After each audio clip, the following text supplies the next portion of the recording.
Στο μεταξύ διαβάζω έναν άρθρο σε μια εφημερίδα, καλά φρουμάζω εντελώς. Δεν υπάρχει, γράφει το αρθρογράφο, κανένας ευρωπαϊκός ανθεληνισμός. Αυτά είναι εφευρήματα κάποιων άρρωστων εγκεφάλων. Και ψάξτε καλύτερα, λεβέντη μου, γιατί δεν στα έχουν πει όλα. Για άνοιξε και κανέναν ύψο να μορφωθείς. Ο δυτικοευρωπαϊκός πολιτισμός, γράφει τον Νίτσε, το ίδιο ρώτα και το Μελισανίδη αν δεν με πιστεύεις, σε κάθε περίοδο της εξέλιξής του προσπάθησε να απελευθερώσει τον εαυτό του από το ελληνικό πρότυπο. Τέτοια κόμπλα είχαν και έχουν με εμάς.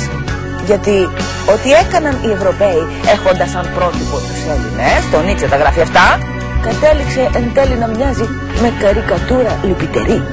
Οι Έλληνες, λέει το Νίτσε, είναι οι ημίοχοι κάθε επερχόμενου πολιτισμού. Και διόλου μην παραξενευτείτε, εξυγχρονισμένοι μου, αν η επόμενη πρόταση της Ελλάδας δεν φανεί στην Ελλάδα, αλλά μέσα στην Ευρώπη που ήδη αλλάζει. Έτσι είμαστε εμείς.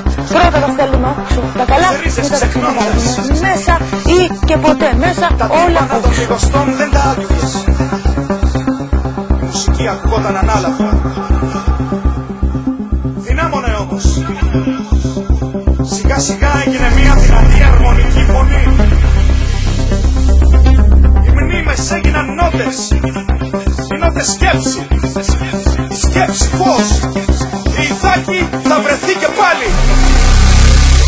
Έσετε ήμαρ.